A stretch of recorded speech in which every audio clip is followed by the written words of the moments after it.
an online pal of mine, has a Nuzlocke comic that is currently in progress.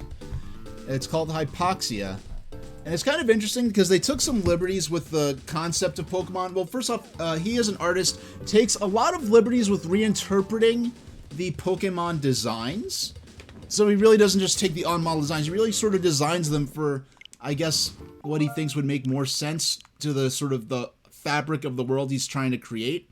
And another interesting idea is that his interpretation of the Pokemon world is based on Pokemon Gold and Silver. The player character is sort of would basically takes up the role that that Silver did in Pokemon Gold and Silver canon in the actual games. But the Pokemon and humans are able to plainly speak to each other.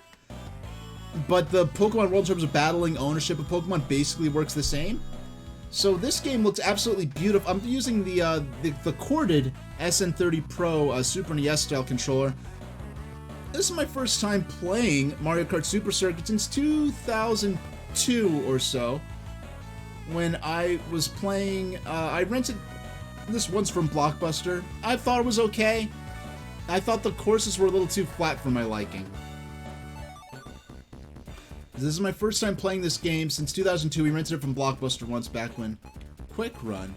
So now I have played on Game Boy Advance. I have since I started streaming. I have played Konami Crazy Racers, which I was really impressed by, and I thought was more impressive than I was more impressed with that than I was by Mario Kart, because there was the single player campaign was a lot more in depth than Konami Crazy Racers for Game Boy Advance, which I played using the Wii U Virtual Console service. And that was a game that I felt was more ambitious than Mario Kart Super Circuit, and I really felt like the fact that it had an in-depth licensing system almost akin to Gran Turismo was kind of neat.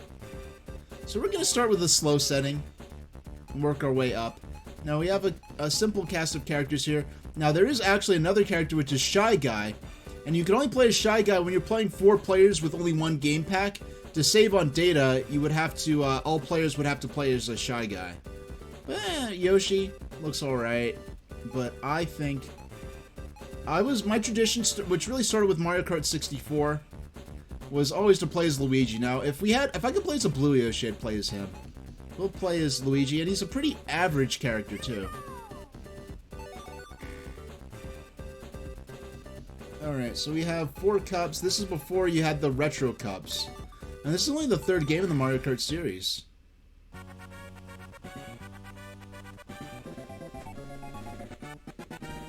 Now, if those who have not been watching my last stream, I've been experimenting a bit with having less intense lighting.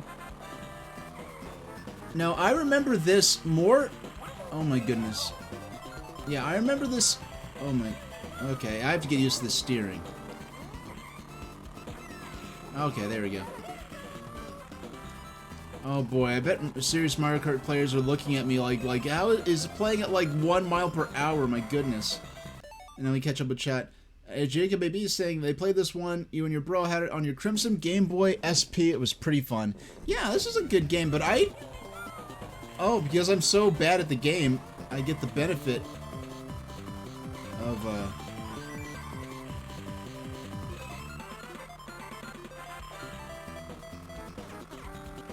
yeah, I feel like this is more of a game that,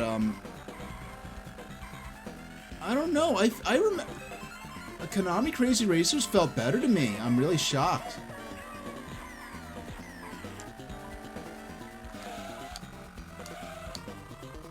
Yeah, Konami Crazy Racers felt better to me than this. It felt like more tight controls. And the game looks great, it sounds great, but I'm more used to this course from playing it in retro course. I remember this music from playing it in retro courses in like DS and Wii U Mario Kart game, and DS and 3DS Mario Kart games. Oh wow, I still came in first. I didn't even realize I was sneaking up. I didn't realize I came that far ahead.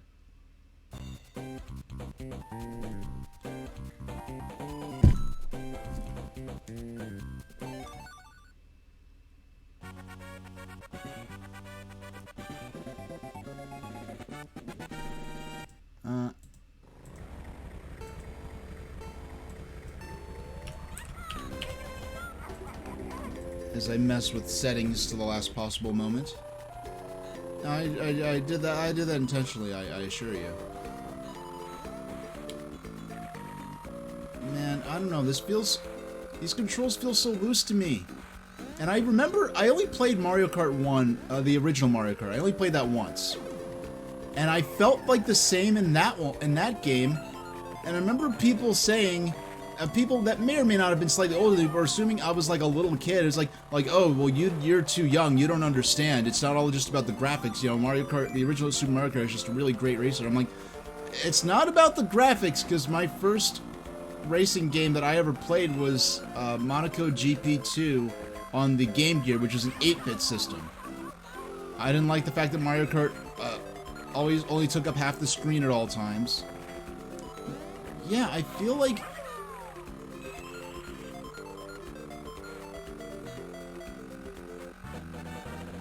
Yeah, what I'm feeling in terms of like the lack of... You know what I'm thinking about doing?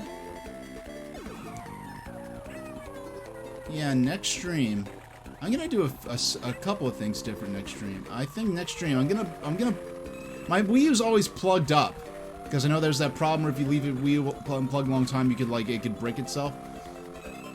But I might plug up my Wii U for the first time in a while. And what I might do, actually, nah.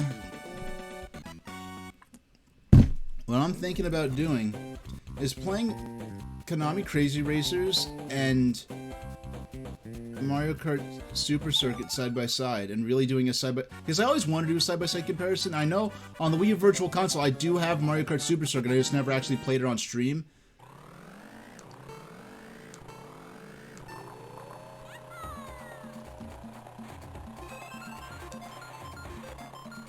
Yeah, I want to at least play through all the main modes.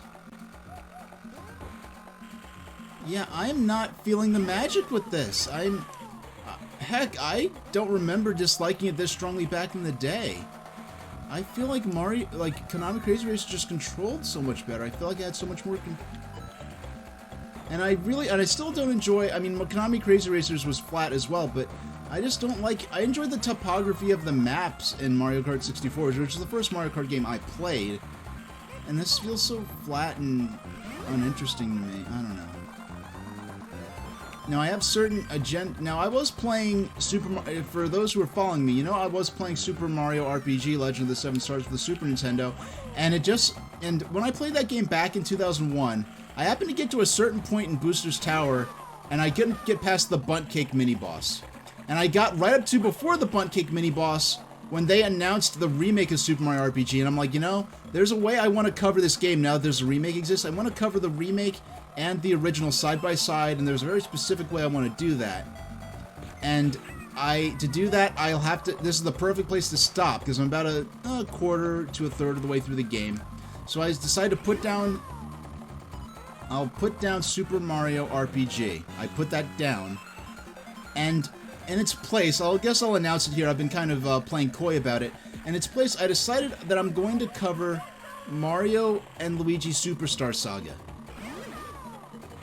But also, and because of what was announced in the Nintendo Direct, I want to cover, I have access to be able to play the original New Super Mario Bros. On the Wii U Virtual Console, but I also have New Super Mario Bros. U on the Wii U. Actually, I only played the first stage. I didn't dislike it, but I just never actually played through the game. But because of the advantages of playing on Switch, and because I got my Wii U, I got for free. A viewer bought it for me, actually, back when Wii U was current. So I never bought New Super Mario Bros. U. So I'm not technically paying twice for the game. Well, I'm literally not paying twice for the game because I didn't pay for the first time. So it'll be a new game to me. The advantages of having it on Switch, I think, are significant enough to me that I'd go ahead and just buy it on Switch. So, yeah, I think I'll go ahead and get New Super Mario Bros. U Deluxe, which also includes the new Super Luigi U, which I would not be playing offhand.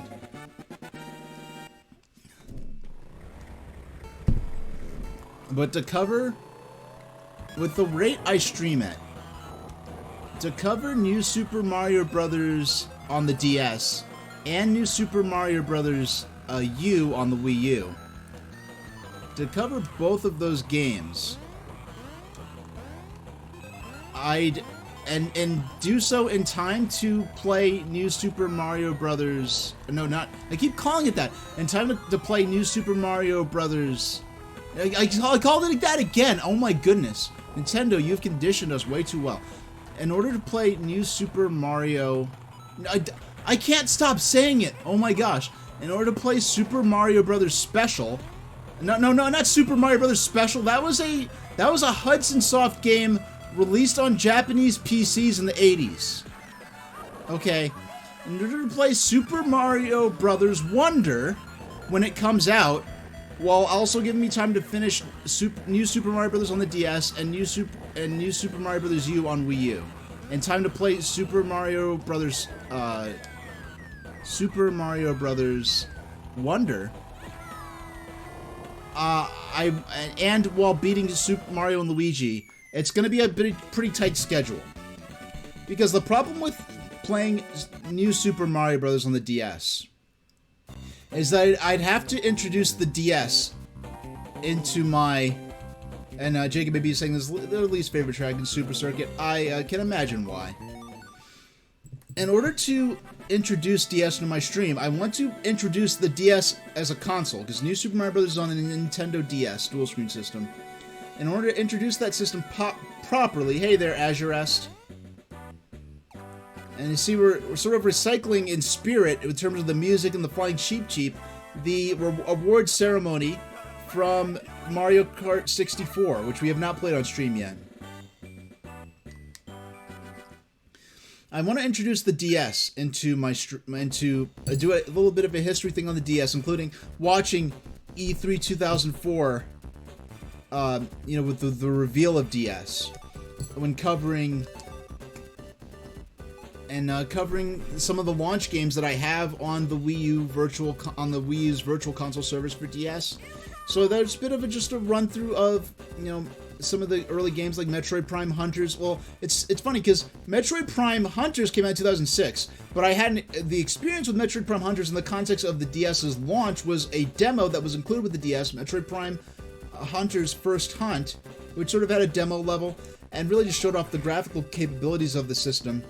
Because really, with the reveal of Super Mario Brothers, the reveal of the Nintendo DS, showing both Super Mario 64x4, as it was initially called, alongside the Metroid Prime Hunters game, it really was amazing to see those kind of 3D graphics. Wow, a Mario 64 on a handheld, a fully 3D Metroid Prime game on a handheld. That was absolutely incredible. And mind you, this was before mobile gaming in terms of smartphones.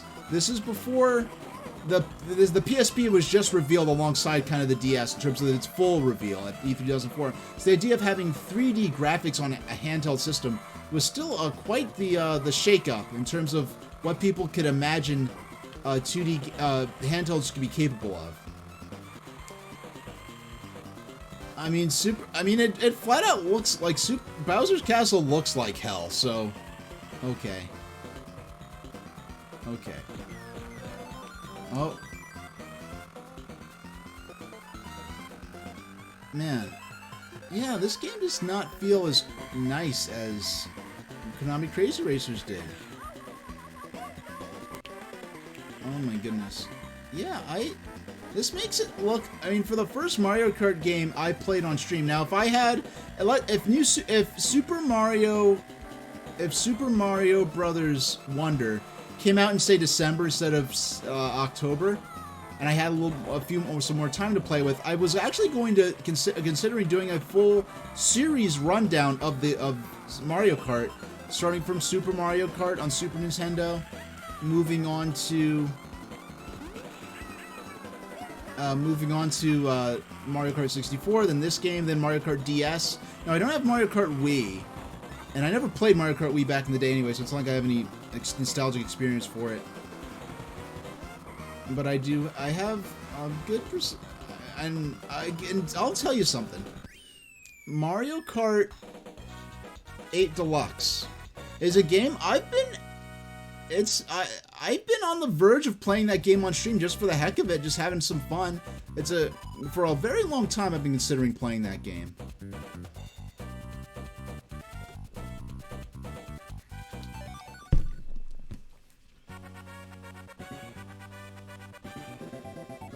And I gotta give credit to the screen filter display options for Nintendo Switch Online's Game Boy Advance library are very robust. Even though this is kind of a lie in the sense that I'm playing on, it looks like I made the frame I chose for my layout. It makes it look like I'm playing on an original model GBA, which is the GBA I would have originally played this particular title on. It does make it look as though, oh my goodness.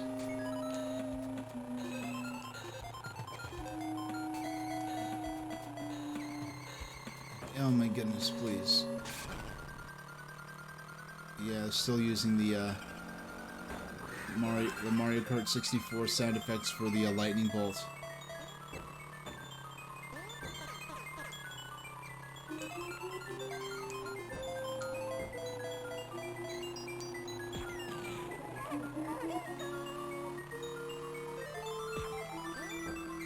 Oh my goodness.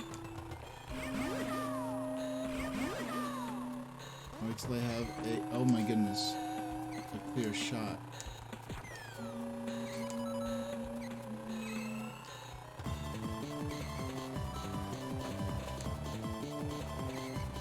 Man, just all the bottomless pits on the stage make it really rough. Yeah, for the first Mario Kart game I played on stream, this makes it look like I could barely handle the game. And the game just feels slippery to me. It feels like driving on oil. Oh, this one creeped you out when you were a kid. So they know, I mean, the graphics and the music, the atmosphere is great. But I just remember Konami Crazy Racers just feeling a lot better to me. Well, I remember in Mario Kart 64, at one point I would enjoy, I don't know why, I would make these weird little, like, headcanon scenarios as I play games. Like in Sonic Triple Trouble, I would imagine, when I was in Sunset Park Zone, that I was playing in the world of Sonic Sat AM, the Saturday morning cartoon series, and that I was playing as Sonic doing a mission into Robotropolis, because you have this dusky city-like environment. It reminded me of Robotropolis, the Robotnik's capital city from the cartoon series that was on ABC. Wow, I came in fourth, so I just barely qualified for the next race.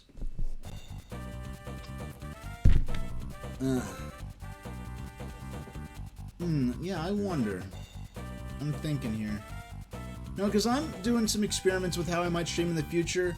I'm experimenting with ways that make streaming less physically strenuous for me. For instance, you might notice my lighting is not as spectacular on my webcam as it used to be. My studio lights are off. I'm just using my normal ceiling fan light right now. And I used to sit up really super properly, super at attention. Now I am not doing that. Now, what I'm doing is I'm just sitting back casually like how I sit normally, and I'm having far less weird, like, symptoms that sort of... Like, I would have symptoms that would imply that I'd been sitting down for hours, and, like, like, I was having circulation issues, and I know that was not the case. It was very strange. Yeah, so what I would do in Mario Kart... Oh, wow! Okay, so it has those Nomadamouse things from, Super Mario Kart. I mean, from Yoshi's Island. And these mice also made a big appearance in Paper Mario. Like Moustafa, and the mouse in the desert was one of these mice.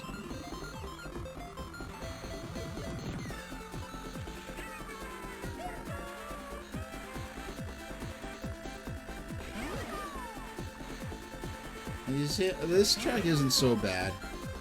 But that haunted house course was, like, brutal.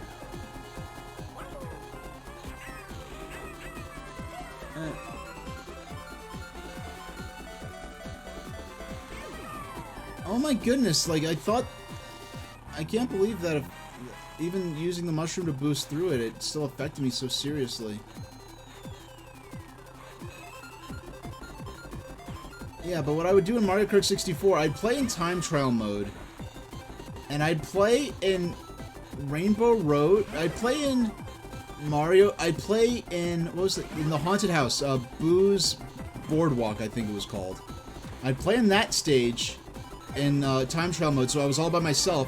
And I would pretend I was having I was a kid that was having a dream that they were driving a Mario, like a go-kart through a haunted house. And then I'd go to Rainbow Road and pretend that that the dream had a happy ending and they went to this happy, nice place at the end of the dream.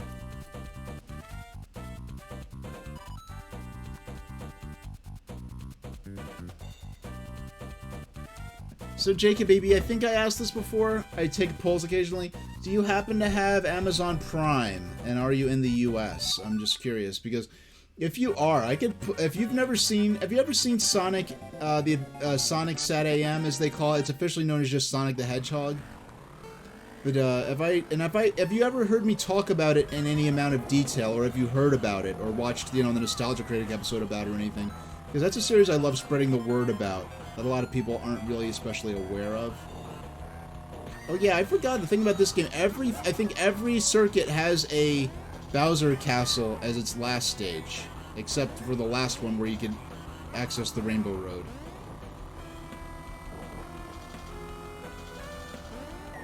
No. Yeah, the Bowser, the Lava Castle stages in Konami Crazy Racers are very clearly based on the Bowser Castle stages in Super Mario Kart, which is what this is inspired by too.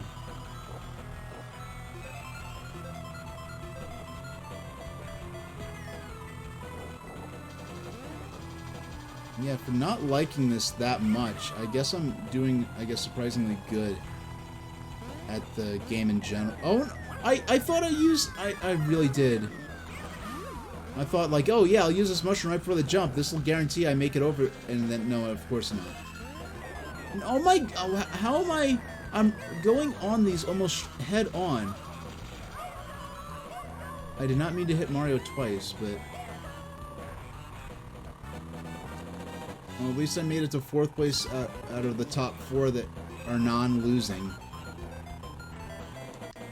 At least I'm placing, such as it were. Now, good use of these shells may allow me to... Okay, so the... Oh my... I can't tell which ones have a boost. I cannot... This makes no sense to me.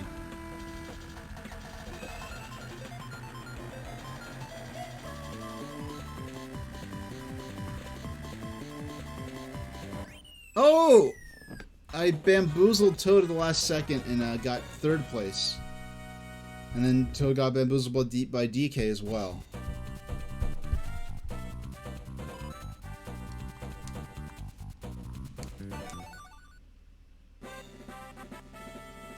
Alright.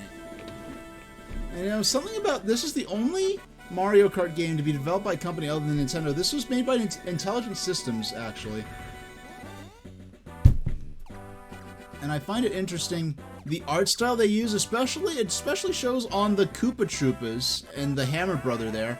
It's a very unique art style that I never really see used again.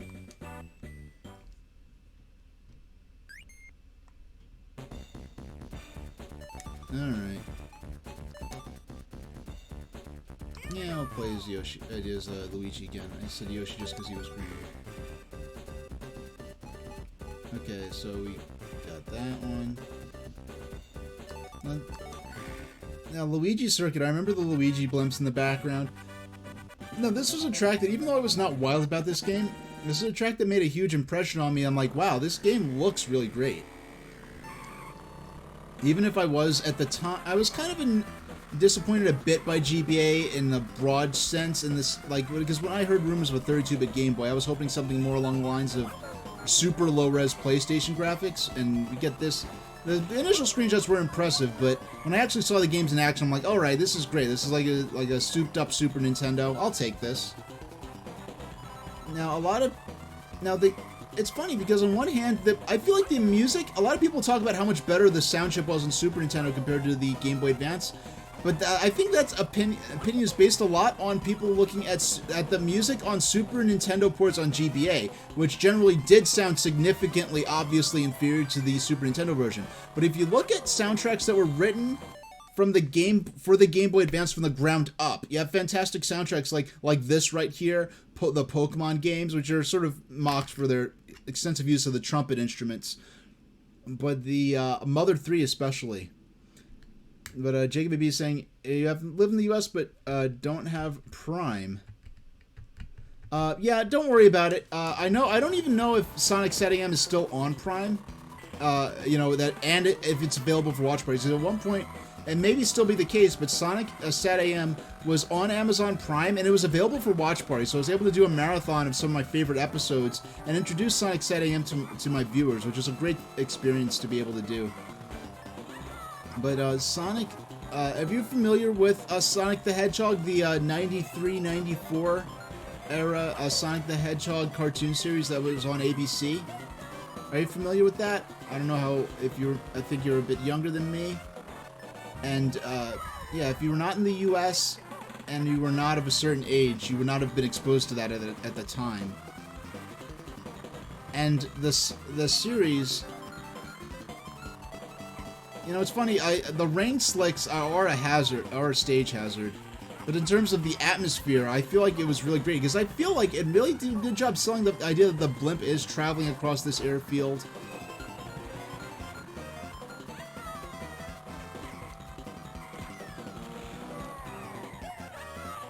Oh my goodness, how could I... To make all that progress just to fall back so far. But we made it all the way back up to second place. Okay, not familiar with that. Okay, you don't have to state your age in chat. No one should feel that way, of course, no matter how old or young you are. But this is a general sense of perspective. Yeah, Sonic SatAM was basically, if you look at the original manual for Sonic the Hedgehog, I guess they thought the idea that Sonic that Dr. Robotnik or Eggman taking robots and using them as living batteries for his robots was a little too complicated. So the manual basically conveyed the idea that Dr. Robotnik was kidnapping animals and transforming them into robots. And so basically, Sonic SatAM, so this is at a time, they're developing this at a time when Sonic the Hedgehog 2 was still on the way. So all they have is, okay, we have Dr. Robotnik, transforms, he's all about machines and robots and factories, and and that he kidnaps animals and transforms them into robots that do his bidding. And so they basically took the idea of, okay, we have Sonic, we have Tails, and Dr. Robotnik turns animals into his robot slaves. They took that and basically ran with it as far as you could possibly imagine, to the point where they took, okay, so the premise for this is not that Sonic is fighting Dr. Robotnik to prevent him from taking over the world.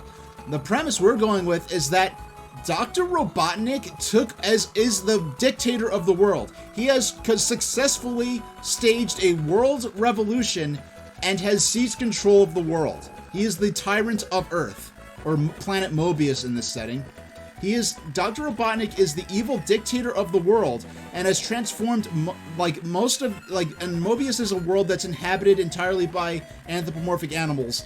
And Robotnik and his nephew Sniffly have come from another planet and have taken over the world and transformed most of the animals into robots that are known as worker bots. And then his fighting robots are the SWAT bots that are actually built from the ground up to be robots. You know, they're not transformed people. So the idea is that Sonic is the leader of a resistance movement of animals that were able to escape Robotnik's takeover. They live in an underground base and do sabotage missions against Robotnik, where they go into his city, Robotropolis, and, you know, bomb his factories, shut down his power plants, and sabotage and you know, they go in and defeat his newest robot fighting machines before he could use them against those remaining surviving people. And their goal, of course, is to overthrow Robotnik and take control of his robot transformation machine, the roboticizer, to be able to restore all of the people that were turned into robots and turn them back into their true flesh and blood original forms. Now, that series ran from, I think, 93 to 95 on ABC, and it ran alongside a comic series that was basically, it was a tie-in that was supposed to be a tie-in for the TV series. So they were shown like concept art and the basic premise for the work in progress concept for the animated series, the television series. But they were going off of a more like a sort more slapstick, lighthearted take on the series. That they ended up going with a darker version, and that's another thing. The Sonic SatAM is known to be very dark. Because, you know, it's a Saturday morning cartoon in the 90s, so characters couldn't die, but you'd have characters be captured by Robotnik and transformed into robots, and that's it. You don't see them again, and they mourn their loss, and, like, we'll get them back someday. But effectively, they do what a lot of Saturday morning cartoons would do, and a lot of children's media did back then and today, where if your character can't die, you know, you can't have the stakes be too dire or too severe, so you have the threat of transformation into an animal or monster that is, you know, either unable to control themselves or forgets who they originally are, or that's loyal to the villain, as a means to have serious consequences, but not anything that's too terrible. Something that could be undone, if you know, someday, or maybe by the end of the episode if it's a main character. But they ended up going with a more lighthearted. The point is, there was a comic series based on the characters that appeared in the Saturday morning comic strip, or the Saturday morning cartoon series, that well outlasted the television. Series. The comic series actually continued on up into 2013 or 14 or something like that. And one of the people that ended up becoming, one of the writers and artists that ended up becoming heavily involved was Ken Penders, who was a person that they wrote some of the best stuff in the series, but also some of the most questionable and crazy stuff in the series. And Ken Penders himself is a kind of a character unto himself, became the subject of ridicule and controversy with some of the choices he made. And certain controversies and decisions involving him and his involvement in decisions he made ended up kind of causing the end of the Archie Sonic comic series due to Sega revoking the license, and it was kind of weird. It was a very sad way for a comic series of, I believe, close to, if not actually 20 years to end. And it was the end of, like, for a while, the characters from Sonic SatAM, you know, especially Princess Sally, like, that was pretty much the established lore in the Western world for Sonic. It provided more lore and a character gallery for Sonic's world than the games themselves were doing at the time. So it was really sad to see all that finally die, and even though Ken Penders did not come up with those characters, due to controversies involving anything even perceptibly related to the comic series, and even perceptibly related to Ken Penders, Sega will never touch those characters again. It's really tragic. Now, if you think that Robotnik's taken over the world and Sonic's part of a resistance movement sounds familiar, that was basically the premise for Sonic Forces, which is when they announced the concept for Sonic Forces, a lot of fans of the old Saturday morning cartoon of the comic series were very excited, based on, like, wow, this is basically the closest thing to a Sonic SatAM game, a Sonic Archie game that we're ever gonna get. And so when Sonic Forces turned out the way it was in terms of how they handled the concept and the gameplay, it was very disappointing. And me, and personally, like, Sonic Forces was the first modern Sonic game I ever purchased.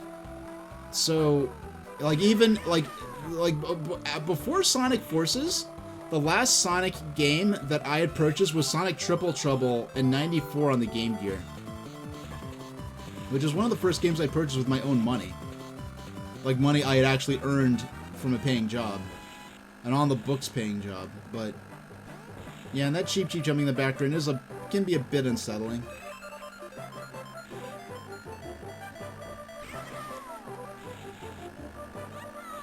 Yeah, okay, so I'm getting the hang of the controls, but they do not feel great to me. I feel like I'm operating the game in spite of itself. I don't feel like, oh, I'm just driving, this is easy, like I would with any other Mario Kart game. This really feels like I'm barely kind of in control of it. I'm surprised I'm placing as well as I have been, though, honestly. Yeah, if not for the item system and the fact that I get good items by being so far back in the standings a lot of the time, I don't think I'd be doing as well as I am or placing that well.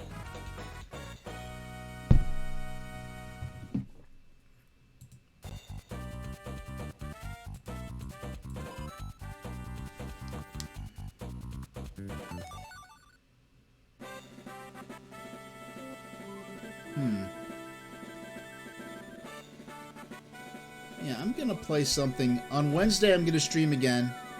I don't know what I'll stream, though. It'll be something I streamed already. I can't say what. It won't be a new game.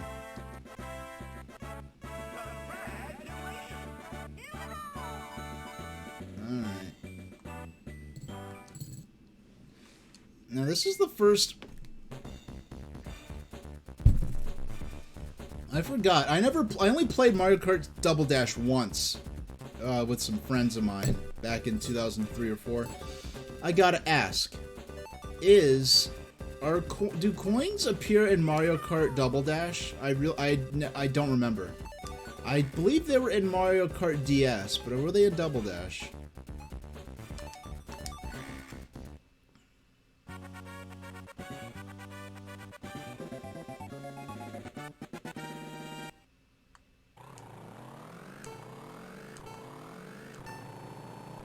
Alright, there we go.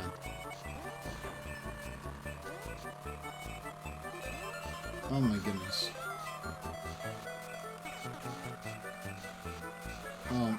Is this... I can't tell if this track is actually supposed to be slippery or not, or if that's just how these controls always feel, because that's just how this game feels.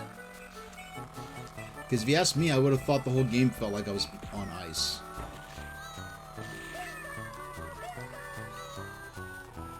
Whereas when playing Konami Crazy Racers, I was doing a lot of really precise stuff where there's no way I could have done that well. If I felt like I had this little control in Konami Crazy Racers, I don't think there's any way I could have been played as well as I did.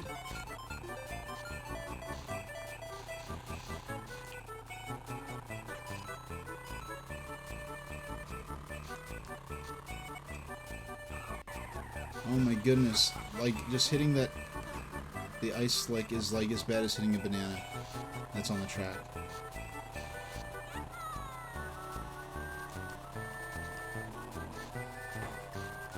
Oh no, okay.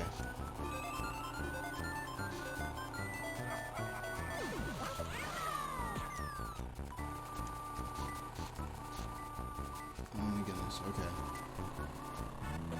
I just have to stay... I mean, the other tracks aren't ice-based, so I don't think this is going to be a problem going forward, but... Oh wow, how lucky of me.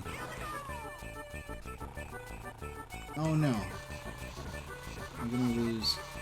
Yeah, at least once. Oh my goodness. Yeah, fortunately you have pretty good draw distance, so you can see the ice in the distance.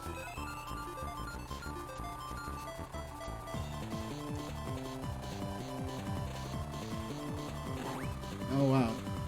I got lucky with that star, so I was able to breeze through and smash through the end there.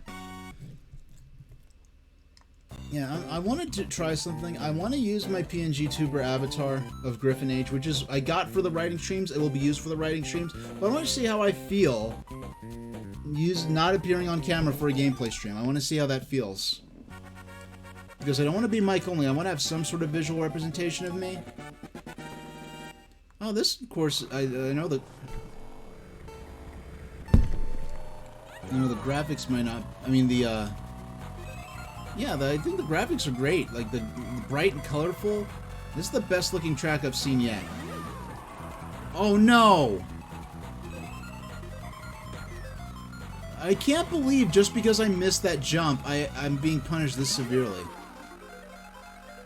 But yeah, the red carpet, the blue sky, like... And this...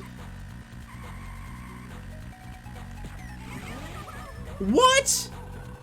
This is garbage. This is garbage. This is not fair. Like, I'm being punished. I feel like, how am I not making that jump?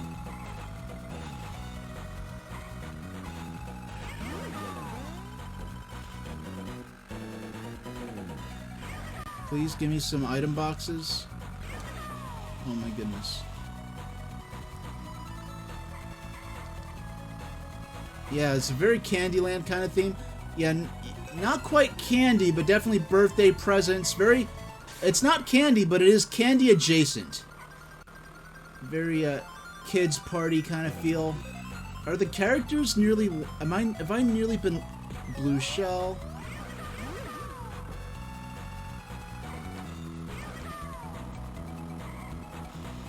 Wow, I'm no longer in last place. Bless it. Okay. How did the game just stole this race from me? I don't know how this happened. Like, it just did not. It said no, you're not making that jump, even though I did not. There was no lack of skill involved in me if I missed that jump, I was like, oh, I missed the jump, or oh, I tried to take a shortcut, didn't work out. Fine, but I just felt like the race was stolen from me.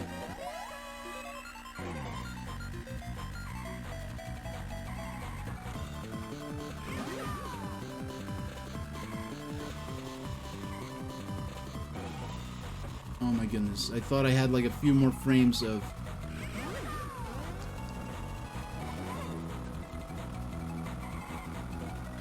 If I could at least make it to 4th, I won't... If I don't place by at least in the top 4, I'll have to redo the race again. I'll have to redo the race. Why would I say redo the race again? That's a bit redundant, but...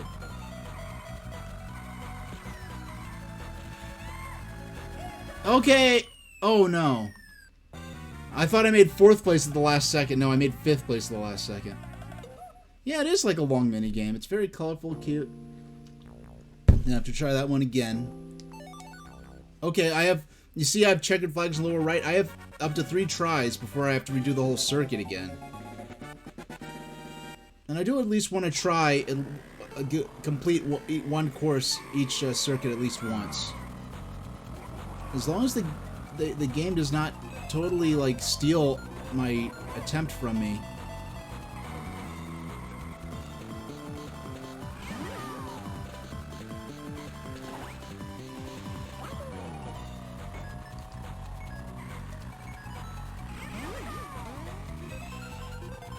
Okay, this is more like it. This is how the first time should have went. See, this is much fairer.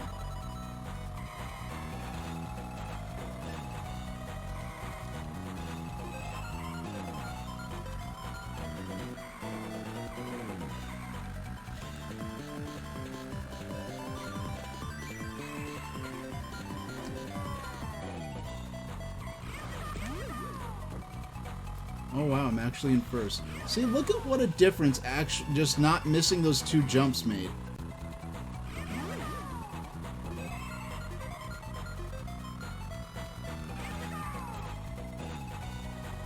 Of course, the items, because I'm so far ahead, the items I get aren't quite as exciting, but I'd rather be in 1st. And a really good, not constant spamming of the blue shell, which I didn't feel like the blue shell became a problem, where it's like the game doesn't feel fun anymore. It feels like I'm being punished for doing well. That didn't become a problem. Let me check out what you chat. Practically be impaled if you ran too fast into Bowser's... Yeah. I'm surprised. I don't think taking damage from Bowser's back was ever a... You know what? I'm going to go ahead and take my hoodie off. I don't feel like going over and hitting the AC and turning it up, so we'll just play it like this. Oh, well, I guess literally play it like this, but yeah, I am interested to see.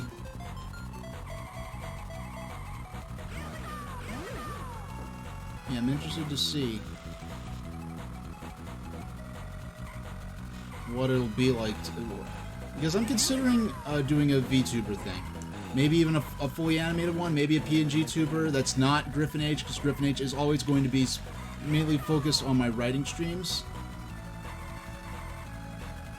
But I want to see what it's like, how it goes, how I feel about it, if I like the feel of it, if I like the look of it, how my audience likes it.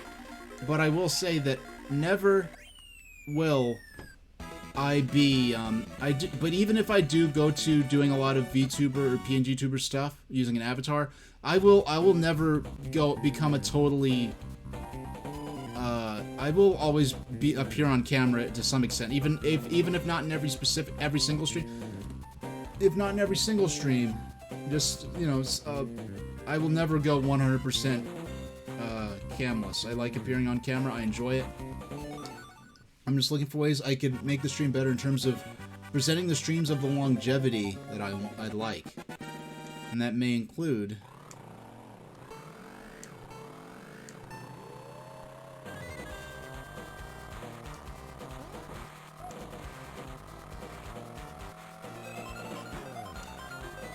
Alright, I have another... This is...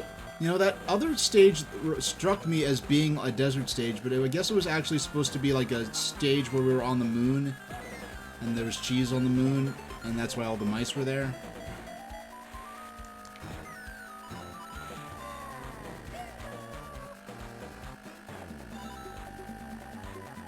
I just had a strange idea.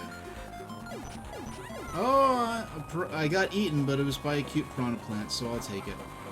Someone's got to feed those lads. Some camera streams with Griffin H. Yeah, at least one, just to see how it feels, just to see. But if I ever take a more serious, if I ever make using an avatar a more serious part of my stream, where I do it more regularly, whether it's a PNG tuber, a 2D model, or a full 3D model, that will be with Lunarian H. I will say that.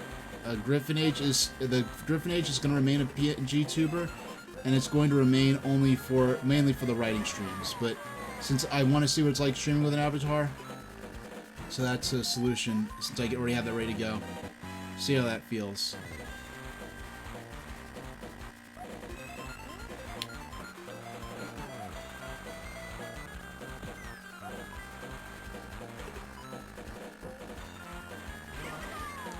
Oh my goodness, I almost went straight into that quicksand.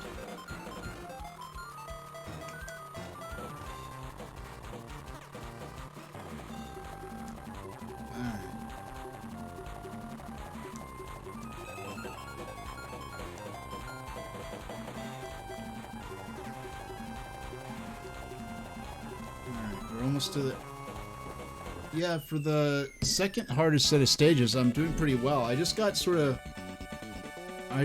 inexplicably owned by the toy box stage being so relentless with that first jump, sending me all the way back to 8th place. Okay, hey, it's another Bowser Castle, but at least this one is different. Like, I don't remember the Stormy Skies.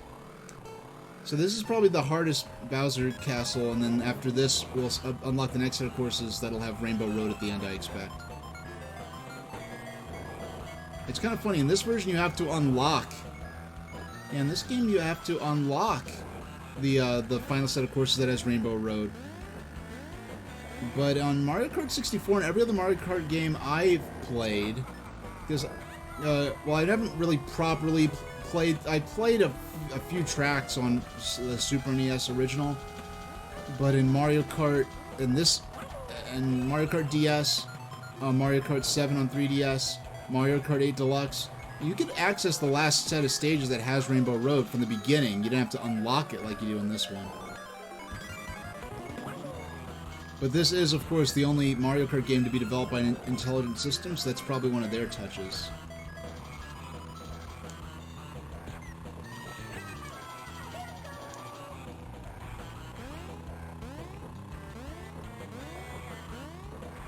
Yeah, I forgot, like, just... What was the skybox, I guess, so to speak, like on the other, the more lava-y? I mean, this one has plenty of lava, but that one just looked more like you know, classic, you know, Warner Brothers cartoon hell.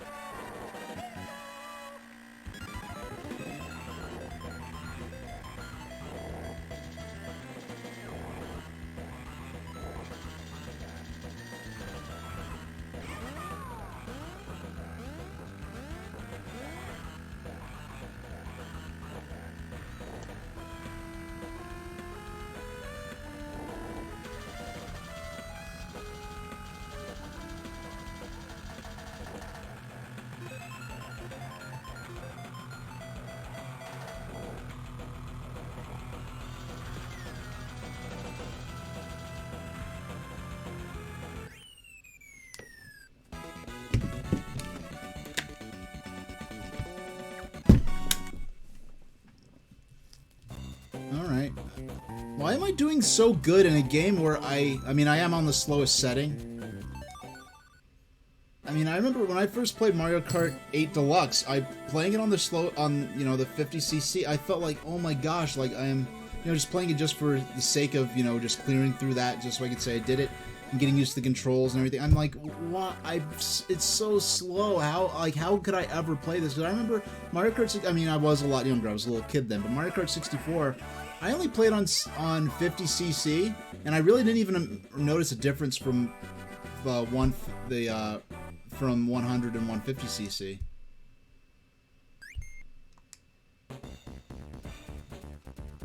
Alright, time to play that last set of tracks. I'm sure it's unlocked. If it's not unlocked, I'll be absolutely shocked.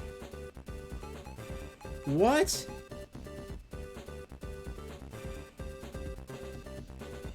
I have to probably get... That's so tookisy. I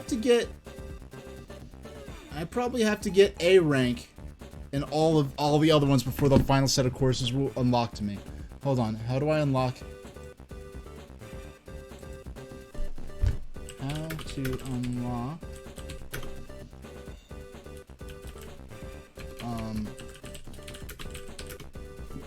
How do I unlock Rainbow Road in...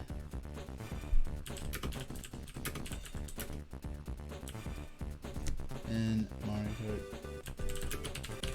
How do I unlock Rainbow Road Mario Kart Super Circuit? Okay. Special Cup is the hardest in the game. It contains Dry Dry Ruins, Moon View Highway, Bowser's Castle, and Rainbow Road. Special Cup being unlocked by beating the Star Cup. You have to beat Star Cup in Grand Prix mode.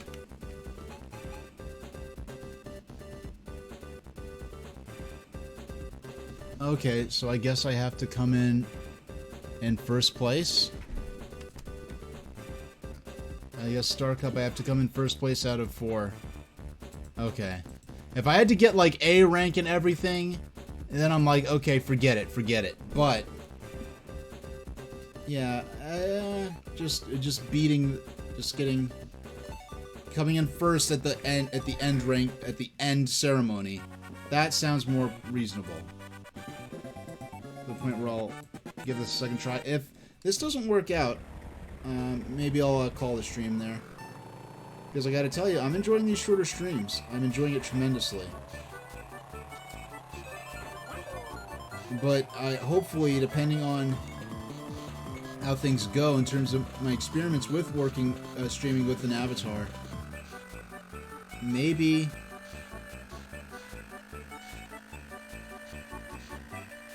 perhaps the shorter streams, perhaps longer streams could become a more frequent thing. Because honestly, I would like if my Saturday streams could be 4 or 5 hours routinely. But I'm not going to put myself through... It's not a matter of like, oh, I don't feel like... It's like, no, it's like physical things that... Now that I'm more relaxed in my chair, now that I'm not using those lights, it's not as severe. It's much more plausible that I could go on for a while. Because I've been streaming for 75 minutes at this point. 75 minutes since I came on camera. Because I came on camera at 5. Or at least I went on mic at 5. I had a couple minutes of you know, live tech support I had to do for myself, but...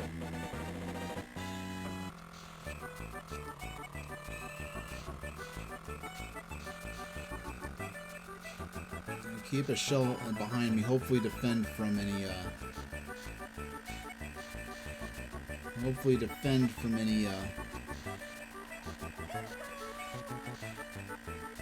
Alright, in 3 minutes we're getting an ad break. No, actually, no. I'm gonna probably beat this race before then. And I'm gonna trigger an ad break, and I'm gonna do my midstream break. I'm gonna probably get up for 5 minutes.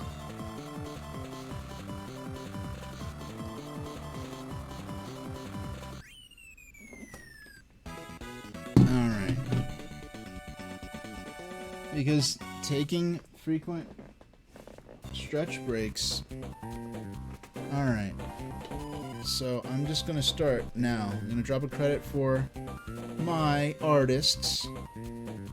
No, that's my social links. No, I dropped my credits. Okay. Alright.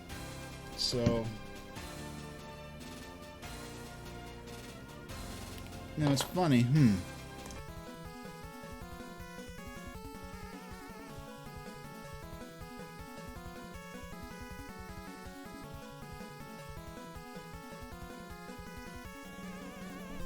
Hello everybody, and welcome back to the stream. One of those interesting moments where I have more people watching me now than when I left, which is always a nice feeling. Alright, Alright, so let's get back to the game. And take a swing at completing this circuit. And we're gonna, even if we don't beat the final set of courses with Rainbow Road at the end, because there's gonna be the hardest set of courses, we can at the very least go ahead and complete Mario Kart Super Circuit. Because once we beat Rainbow Road, I think we'll make the credits roll. That'll count as beating it. That'll count as me giving it a decent amount of time. Now this track really messed with me last time because there are these little jumps. Even though the track is flat, here they are. Yeah, the game just did not register me going over the jumps, and it made me go through like almost a third of the course over again. Then it did that with me twice, and it basically made the stage impossible to... I think that was the reason I did not score higher in the circuit overall. Now, if I know...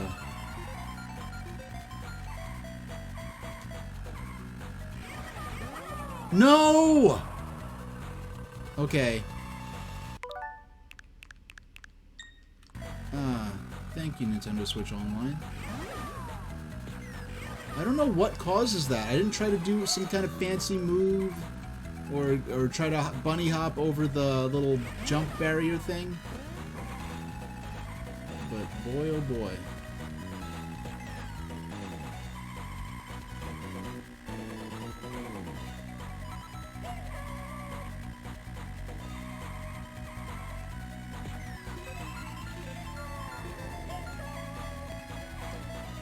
Wow, and I even got a red shell, another red homing shell.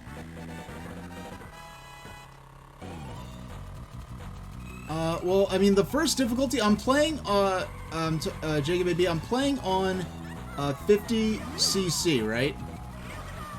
But, so I guess that's the first difficulty, but I have to clear the circuit. I have to clear that circuit with, well, I have to win. I got in, like, 3rd place at the end ceremony. I have to get 1st place in that end ceremony. That was the problem. And I used to continue. So I don't have to get 1st place in all 4, but I just have to get 1st place in that end ceremony. Alright.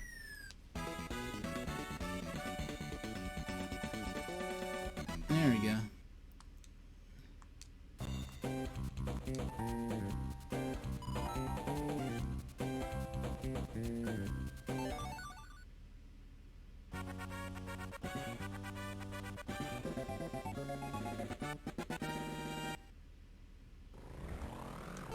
So we go through this desert stage again.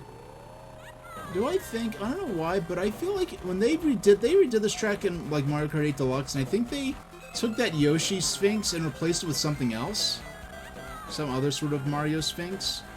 Because I know there's like this big taboo on like non-standard Mario characters now. To the point where like in Intelligent Systems' own Paper Mario games, they can no longer create unique enemies like Two-Tank Koopa or Tubba Blubba. So they end up using like photorealistic art supplies because they technically, even though they had dialogue, they technically aren't characters, I guess.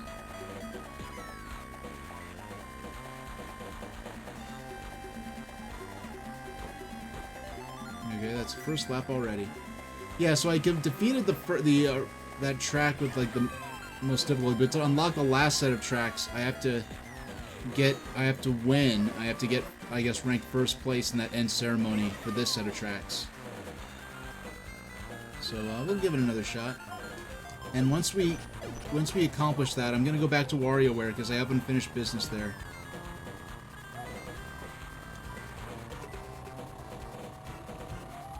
And I am quite happy with the... Yeah, I think I'm gonna play...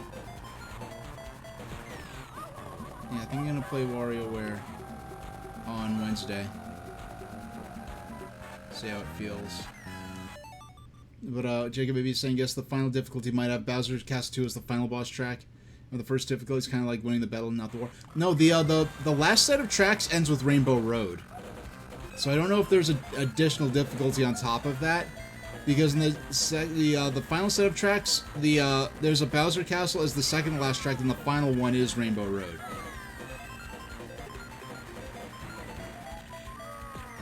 Bam!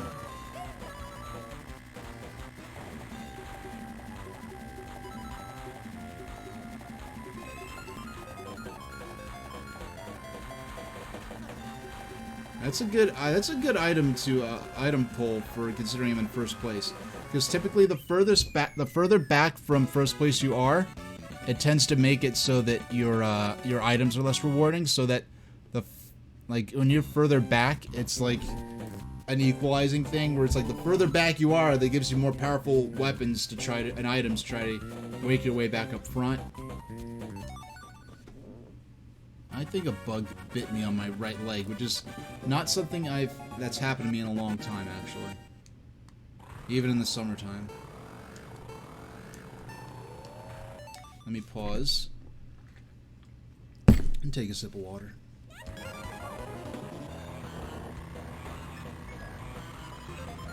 I want to get some, I used to, oh my goodness.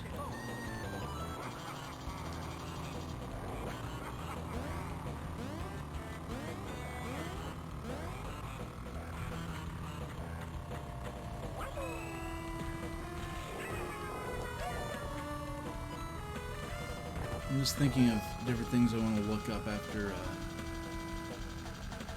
Now I want to go get some... I haven't needed it in years, but I want to go to the drugstore, see if I can get some witch hazel. That's really good for bug bites. Stops the itching and all that. Now, I do believe I will be in first place no matter what at this point. Because I think I have enough points. But I do want to make that as sure that the thing is possible.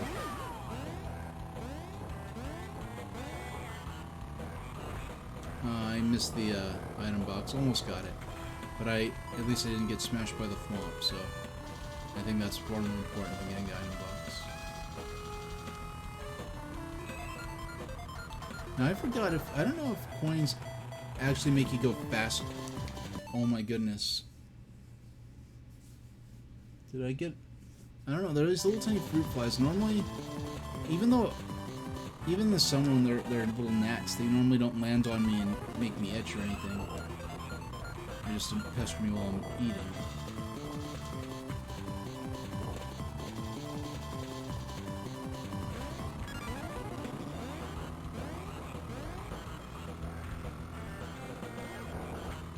No! Oh my goodness.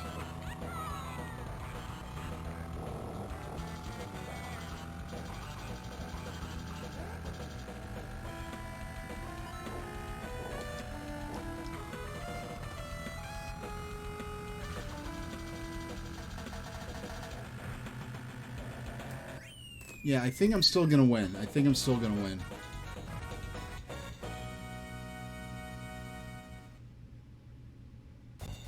And Jacob AB is saying that their house had a fruit fly infestation for a while. They originated from banana peels and your bedroom garbage.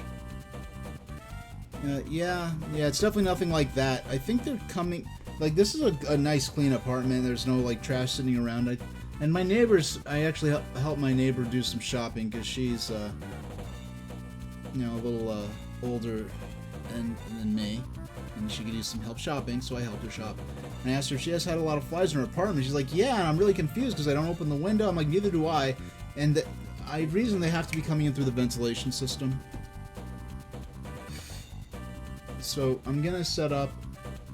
I'm gonna put a bunch of fly paper strips like right in front of the vent and see if that. Now I have like fly paper strips like all over the apartment. I've got like vinegar fly traps. I've got all kinds of solutions, but I think.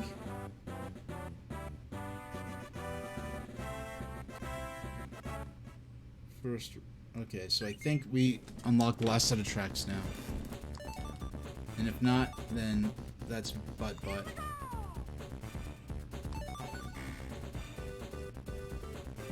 Wow, how could I not? That's no. I think we're done with Mario Kart for today.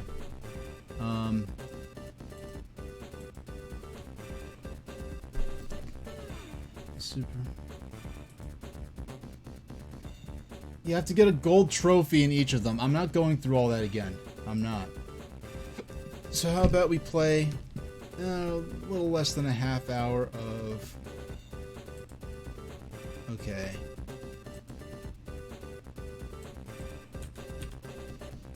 Yeah, let's play a little Wario Ware. I gave Mario Kart Super Circuit a fair shake, and the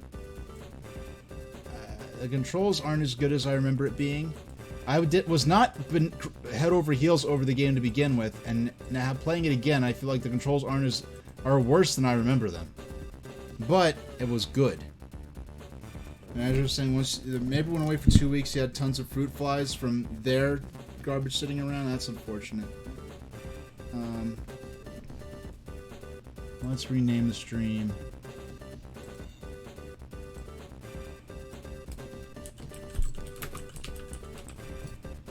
Wario Ware? Yeah. I don't know, like, Mario Kart 64, I feel like this is... Yeah, this, and, I mean, I have to play it again. I'm gonna tell you in advance, I feel like when I go back to playing Super Mario Kart, it's gonna be a similar kind of experience where it's like, I'll play through it, but I'm not wild about it, and I have no reason to ever go back. It feels weird, it kind of sad, because the game looks great, it sounds great, but Mario Kart Super Circuit, I did not have the wonderful experience, yeah, there's a reason I only rented that game once back then. Here we go, Wario Ware Inc. There we go.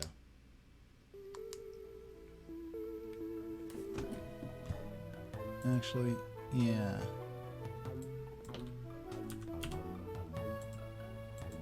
What I want to do in WarioWare, I want to try to see how many of the micro games I could unlock, because I beat each of these stages.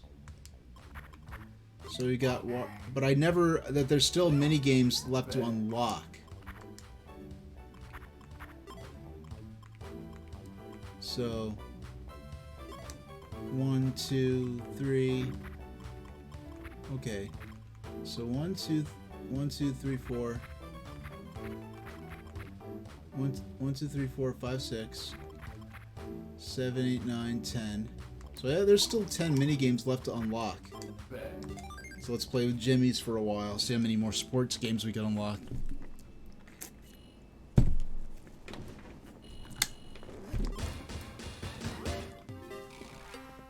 Boing. Hey, yeah. DJ, come on. Yeah, but it is interesting, like I said before, just the extent to... I really find it incredible that Nintendo did not put WarioWare on the as part of its mobile game initiative.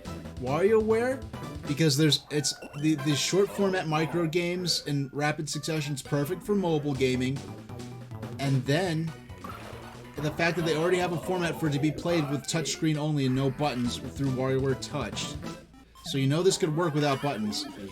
And then instead of having Intelligent Systems or whoever it was that makes the Puzzle League games, instead of having them make a Puzzle League game for mobile, a game that there's a Puzzle League game for DS that uses the touchscreen.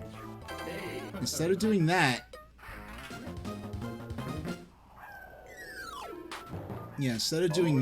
they go and have.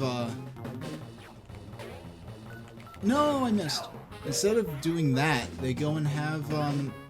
They make a version of Dr. Mario adapted for mobile phones, and you really do the fact that you play from the bottom up in the Wario Ware mobile game, which is now defunct. You can't even play it anymore, even if you have it downloaded, which is like so weird to me. And I never played. You know what? I wonder. I just considered for the first time, actually, I have an iPhone. I have a modern phone. I never downloaded Mario Kart Tour. I wonder what it even plays like. I wonder what it even feels like.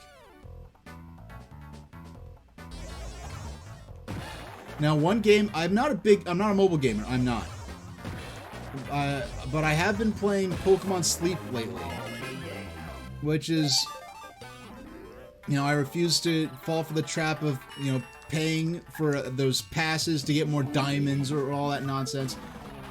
But hey, just playing the game, playing with the Pokemon, and it's fun. Pokemon Sleep is fun for a quality of life thing that tries to gotcha with, you could buy diamonds so you could buy more cookies for your Pokemon. Like, yeah, I'll just feed them the cookies. You can give them for free. Thank you very much. But I enjoy it. Now, it's slightly Orwellian, but I enjoy it a lot. And it's funny because Pokemon Sleep, I think it got announced like 2 years before it actually came out. Because there was I think at least a full year passed where you don't hear any news about Pokemon Sleep. I have this weird feeling like Pokemon Sleep got announced, and then Game Freak was like, oh shoot, now we actually have to pay someone to come up with a game for this. So it...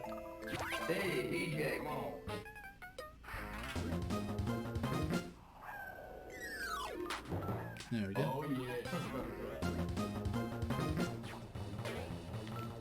Hey, I made it we actually made it this time. I don't know how many of the mini games we got up. Oh, Azurest, you're saying that Azurest is saying that they're clearing memories so they could download Pokemon Sleep. Oh, and traditional. If you're trying to abbreviate Pokemon, I know what you're talking about, Azurest, but traditionally, if you're going to abbreviate Pokemon to just a few letters, it would go PKMN is the traditional shortening if you only have a few characters to work with. Yeah, but yeah, save Pokemon Sleep. I'm interested to see if you enjoy it. It's cute. And you get to care for and play with the little Pokemon creatures that come to hang out with you while you're sleeping. Because that's the aspect of the Pokemon games aside from the world exploration that I like the most.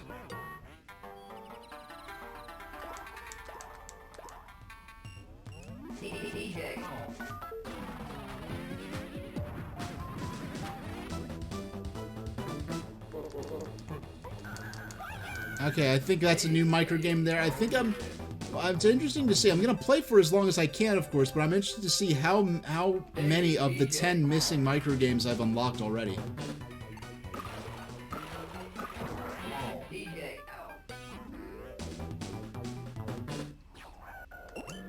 Hey, DJ, come on.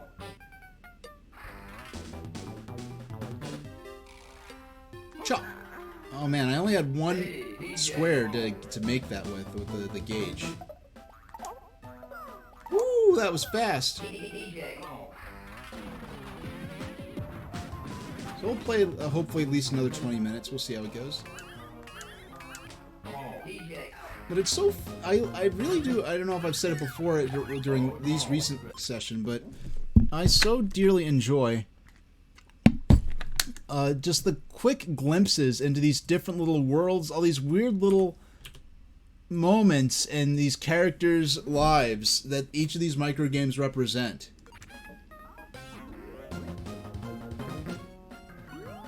Oh, just a second of someone playing, two people playing soccer. Oh, just a few moments of someone playing baseball. A few seconds of gymnastics. These are all sports themed in particular. Woo! A few seconds of bowling. Shot put.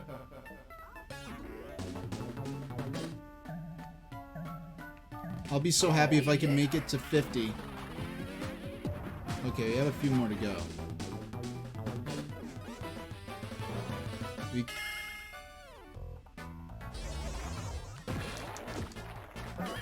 Oh.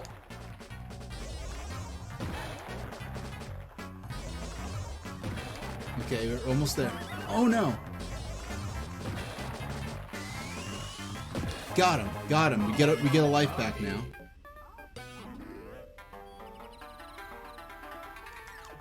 Ah, his wig fell off.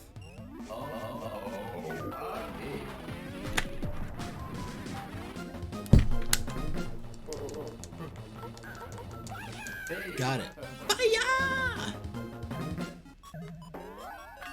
Got it. Okay. Trampoline jumping. Some jump rope there. Got it in.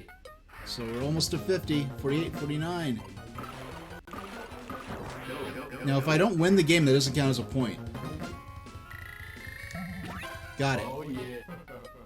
We broke the 50 mark. Got another speed up coming.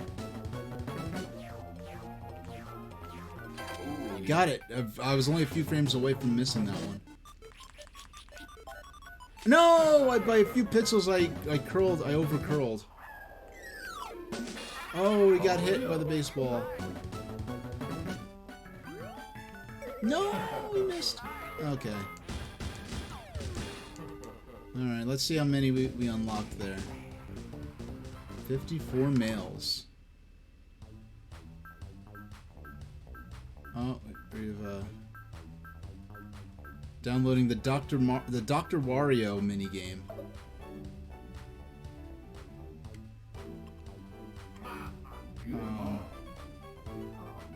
Actually, so let's see. So we've unlocked all the mini games there. Let's see how many we've got for Mona. We're still missing a micro game for Mona. Let's see if we can unlock that. Because only there's a mode that you play all the micro games mixed together. That's kind of my favorite mode. But when you play that mode, it only plays minigames that you've unlocked playing the individual characters' sets of minigames. Or micro games in this case. Thanks for the GGs.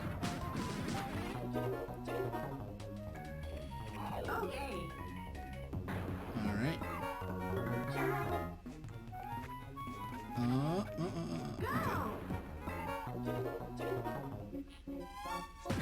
There we go. We exploded the fireworks. Little mini Fantavision. Fantavision's a fireworks-based puzzle game for PlayStation 2.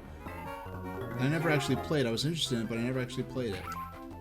It's a thing I always wanted to show my mom, but I never saw it at Blockbuster. We never got to rent it.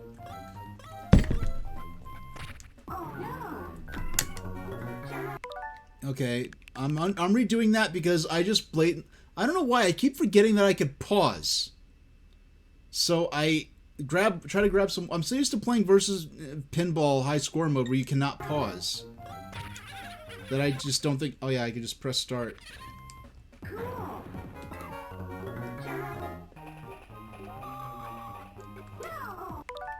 Okay, that one I'll take because that one I actually failed at the micro game. Yeah, it's convenient, but that's not a feature the original version of the game had. That's something that only happened because I'm playing this on Nintendo Switch Online.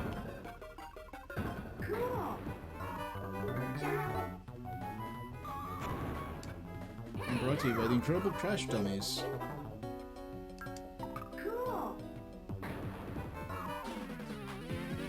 Yeah, and these are the strangest of all the micro games. These are just these really weird scenarios. Just hammering this nail.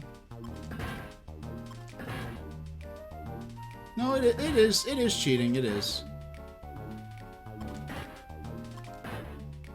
But for some of these some of these more difficult games and older games, for a lot of people, I think is for sure the only way they could ever actually get through the games, frankly, because a lot of those older games were made. Some of those games were made unreasonably difficult and knowingly so by the developers, so that the game would last longer. Though, if it was strictly in terms of the gameplay itself, not the business side of it. I do not like how shiny my forehead is. Yes, I just did laundry. I have a bunch of socks sitting on the right beside my computer desk.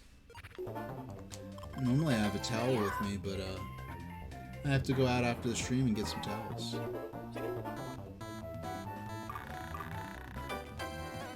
There we go.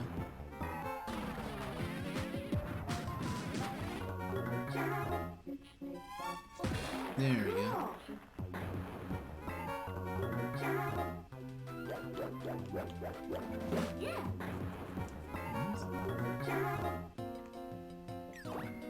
There we go. With frames to spare, we did it.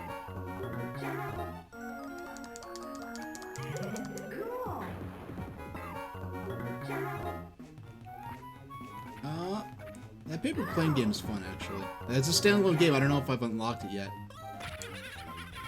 Oh, I don't even know what that little critter's supposed to be.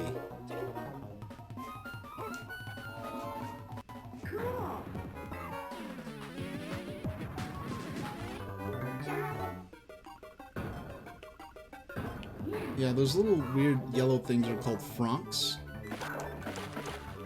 Got him! Got the fries and the burger. That was close. Yeah, bro.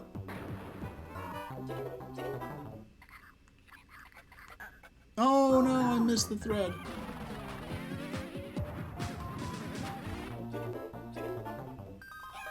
Yeah, Jacob Baby is saying embrace the shininess, let it shine, baby.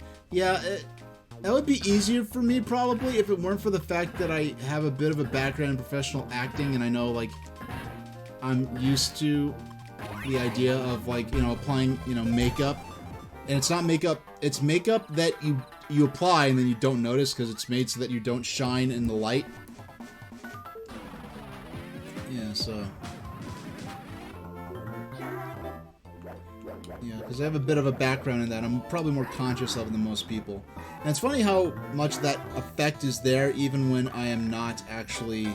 I don't have my bright blaring LED studio lights on.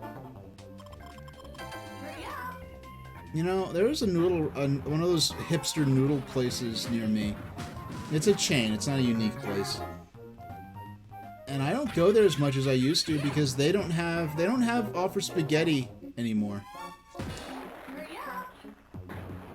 Yeah, I don't have anyone to do makeup for me. I haven't hit the big time like that yet.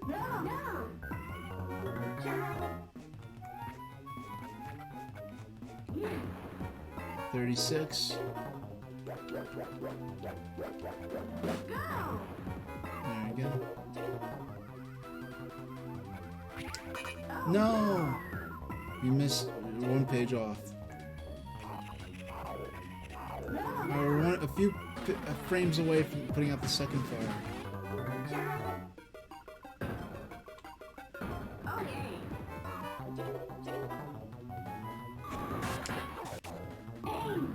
Oh, just in time, hey Barface. Came just in time to see me totally get owned. But this is my best score yet in this mode. I'm playing this on Nintendo Switch Online, and I'm really blown away by the quality of the filter. Like that effect that simulates the LCD screen of the original model Game Boy Advance. I have my Analog Pocket here, and I have this game for Analog Pocket, but when Nintendo Switch Online's GBA library came out, it did not have the option to display it like this. And after seeing how good this filter option looks on the Switch Online, I'm like, hey, if I own a game physically and it's on Switch Online, I will play the Switch Online version just because of how good this filter looks. And since then, coincidentally or not, actually no, I actually want to. Let's exit. Let's take a look. What I'm trying to do is I'm trying to unlock all the micro games in each character set. Oh, we're still missing one micro game. We just, by sheer chance, have not gotten it yet. But I know we're also missing a lot in 8-bit set. We're missing a whole bunch. So let's so 8-bit genre Nintendo 9-volt here. Oh, it keeps calling him 8-bit. He's a 9-volt. Wicked tunes for wicked games. H, the music's hip and the games are hipper. Nothing but classic Nintendo gems. These never go out of style. Yeah, and the thing is, it's not a CRT filter, it's an LCD filter of a Game Boy Advance screen. Because a lot of times, I do not like... This is the Wario Ware game for Game Boy Advance. This is where it originated. Yeah, we're talking about the Wii, the one on Wii, Smooth Moves. That game is good, but I feel like that game really kind of suffers from the lack of...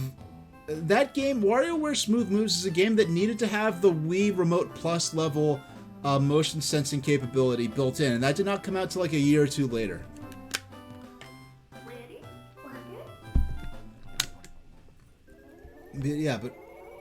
Yeah, so, I mean, if you think about this, this is before the Wii's Virtual Console. This game came out in 2003.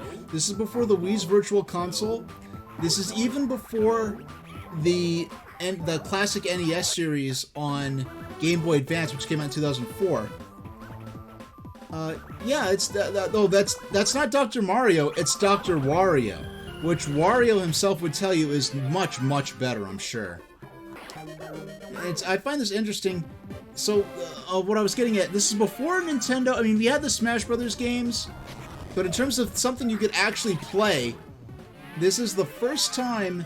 This is some of the earliest Nintendo becoming sort of self-referential, letting you to, even for a few seconds at a time, play homages to these classic games. And there's a few seconds of Dr. Mario for you, Azurest. We have the Famicom the Family Computer keyboard there. But this interface here is so very specifically not like any Nintendo Entertainment, any Game Boy game, because this is a Game Boy frame. This is so unlike any actual Game Boy game. This is very specifically... No, I did not get it in time. I have a few seconds of Legend of Zelda there.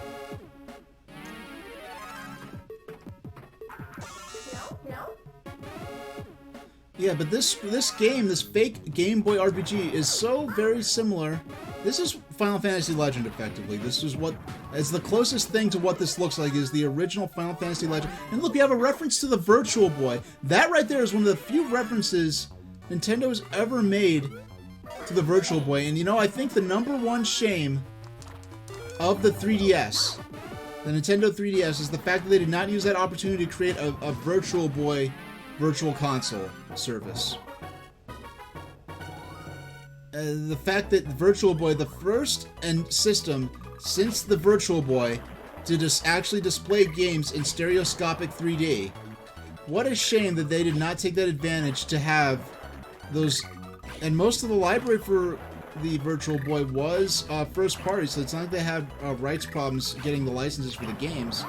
But what a shame that the only 3D system the only stereoscopic 3D system since Virtual Boy, and probably the last stereoscopic 3D system in Nintendo's history, did not have the option to have Virtual Console for Virtual Boy.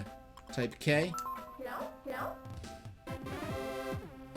And for a lot of these things, like the Famicom keyboard and the radio-controlled vacuum cleaner, the Chirotori. A lot of those things are the first reference that the first time that those games have ever been referenced in a North American audience. Oh look, this is the Super Scope game, the Super Scope 6, I think it was called. Oh, I missed. Down to 1 HP. Yeah, we have Donkey Kong for NES there.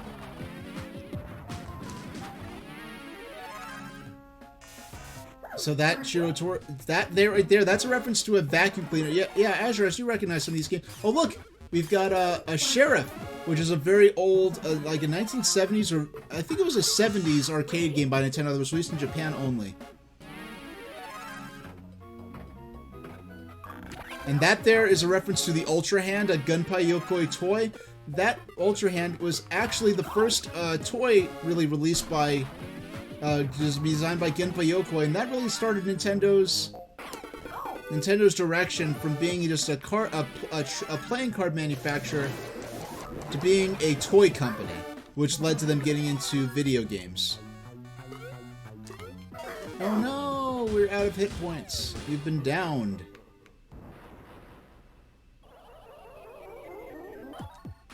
We'll take another swing at this, and then we'll play the Mega Mix mode, you know, the variety mode, for what games are available on it, and then we'll call it a stream, I think, at that point. Type 8, there we go.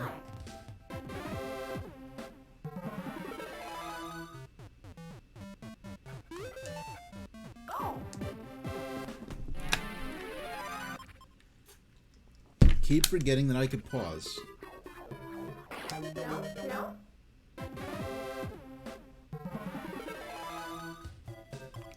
Oh, got a few seconds of Dr. Mario in there.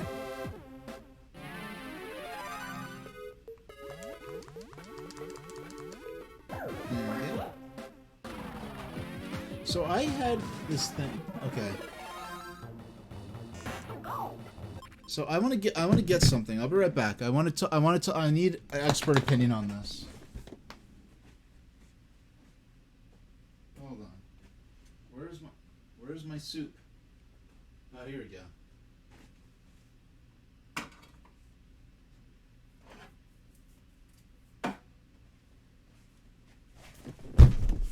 So, I've got this Campbell's soup here. I never tried this before. Chunky, savory vegetable. This is a vegetarian vegetable soup. And this, I had the strangest thought, and this happened while I was streaming. I didn't say it out loud, but this happened while I was streaming. I remember Hormel used to have this great vegetarian chili, and what I would love to do is I'd love to get shredded cheese and put a dollop of sour cream in there, and it was so delicious. I'd dollop a nice cold sour cream and a bowl of hot chili. It just made such a great contrast. But what I was thinking was, would this vegetable soup would it be insane? I wonder how good it would taste if I just threw a dollop of sour cream in there. It probably wouldn't work that well, but I'd never know if I didn't try. Or even just some cheese. There we go. That game is not that good, Urban Champion. It's kind of infamous, and it's not that greatness. Alright, we got to the boss stage. Now we're playing this to try to unlock some new games. Now this is a reference to some coin-operated batting ranges Nintendo used to run in the 70s in Japan, I believe.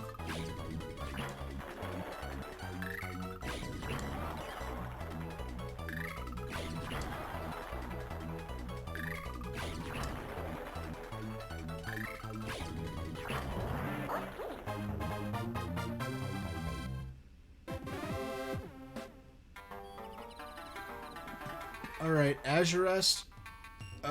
We're gonna have to get together after stream because I can't find where in my new region. Well, new region, I've been living here for years now, but where I'm at, and even like the region I lived before this, I could not find Hormel's vegetarian chili. I could not. And it got to the point where I considered buying some on Amazon, but you have to buy an entire case. And yes, I know it's a value, but I don't want to buy $70 in Hormel chili. That's like a 2-year supply for me. I don't even know if I can eat it all before the expiration date.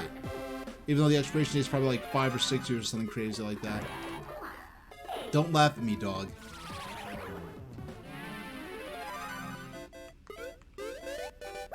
There we go.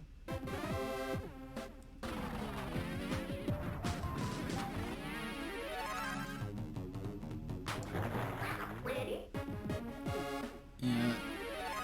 Okay. Got it.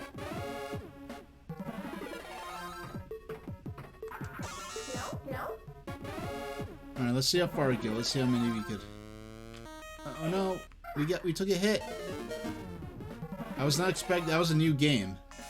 That was definitely a new game. So we unlocked at least one new one.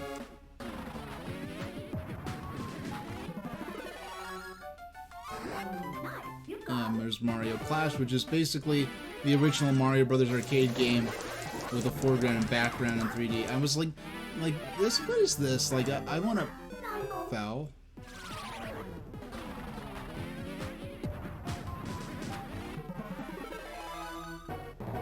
All right, let's see how good we do.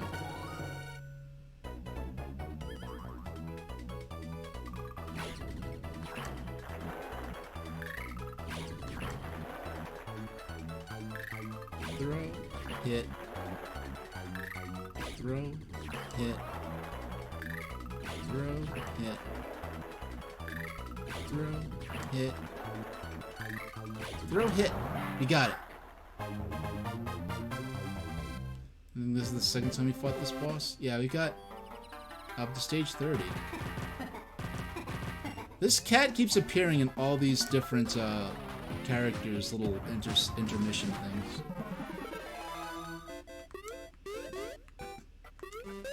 Got it, right at the last second.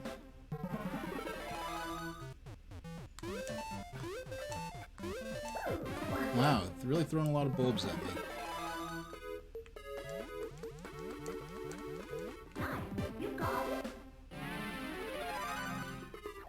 Got him? Got him. Yeah, they'll laugh at me now, but... A, B, C, D.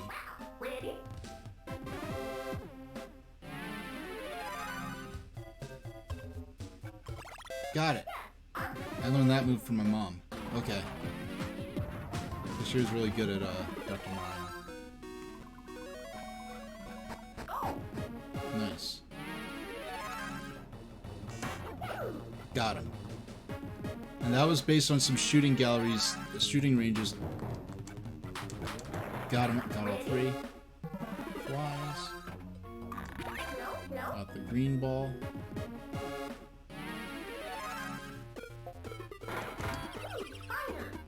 Shot the bad guys, didn't shoot the cop.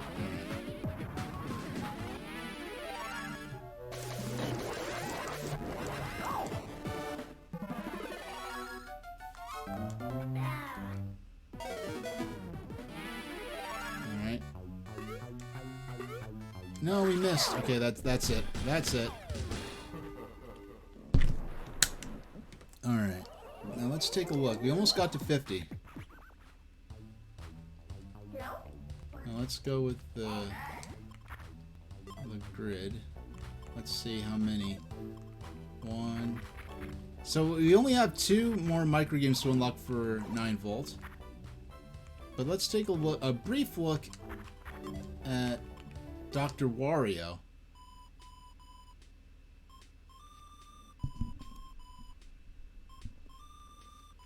Yes, we have Dr. Wario here with very slightly off-key music. The virus character looks a little weird there. Man, the viruses on the left look so creepy. It's like it's very deliberately trying to... It's very, very deliberately a bootleg Dr. Mario. Alright. Alright, let's go with... Yeah, let's play on easy mode. Hey there, Rolliet. Yeah, we had our fill of Mario Kart Super Circuit. I'll probably never play that game again for the rest of my life. Which sounds kind of depressing saying it, but I didn't enjoy it that much. Though the graphics are great, but I don't know, the controls did not feel tight. It was weird. Yeah, just a second of Dr. Wario. I'm not a absolute, like, yeah, I'm not an unstoppable force that game like my mom, so. Alright, so we'll just play this mode till we run out of lives, and we'll call a stream for the day.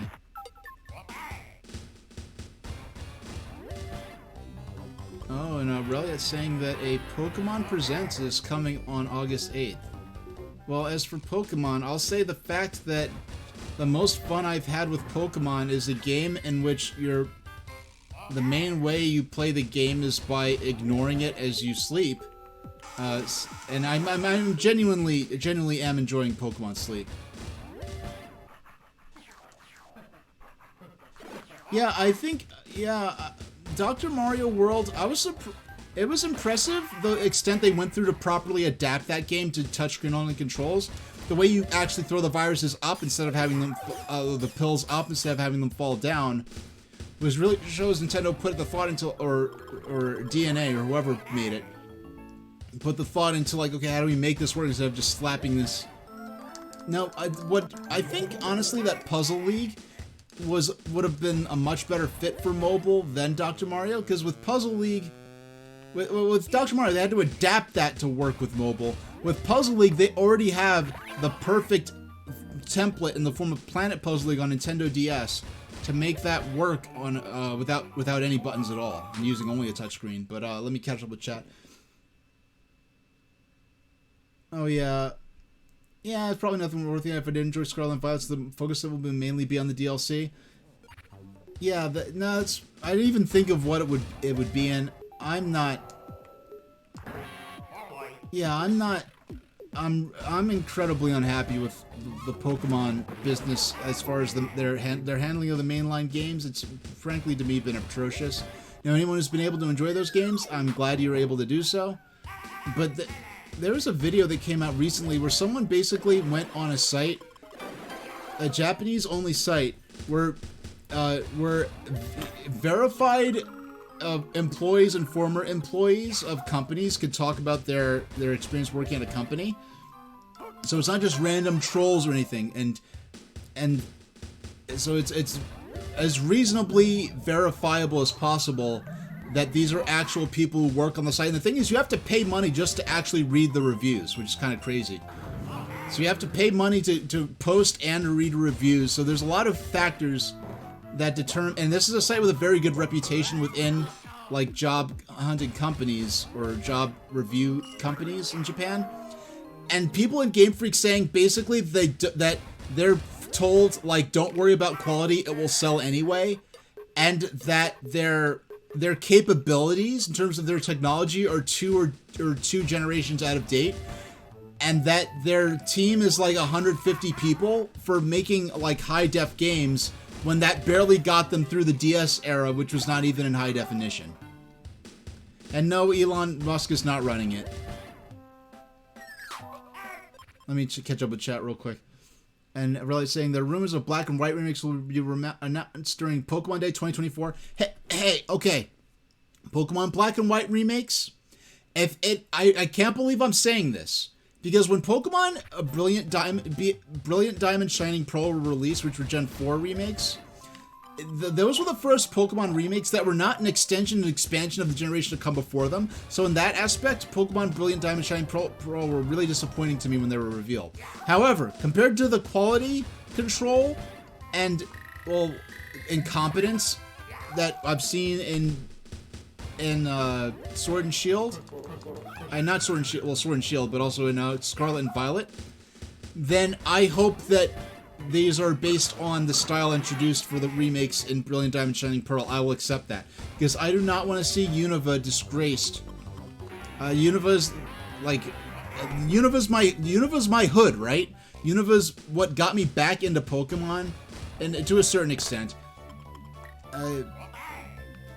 Yeah, Unova is near and dear to my heart. I do not want to see Unova look like a flip book with 2/3 of the pages missing if they use the Scarlet and Violet engine.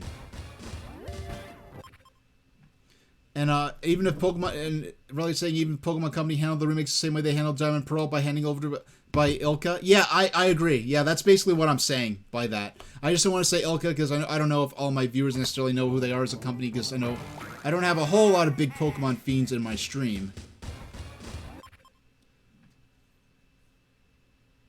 And Jacob AB is saying you've been playing a lot of free-to-play game Pokemon Medallion in browser, but that has a lot of ads, but kind of fun. Yeah, that's like a fan game or something. I'm really just strict to official stuff. Though I may down the line play certain Pokemon ROM hacks. I will maybe eventually play. Because even Now, it's funny, I'm looking at Reliat saying that the only reason they didn't enjoy BDSP is because they just enjoyed and beat the original copy of Diamond just before it released. Now, I never played Diamond and Pearl. I watched the anime for it, but I never played the game. So, Brilliant Diamond Shining Pokemon Medallion's official. I never even heard of that.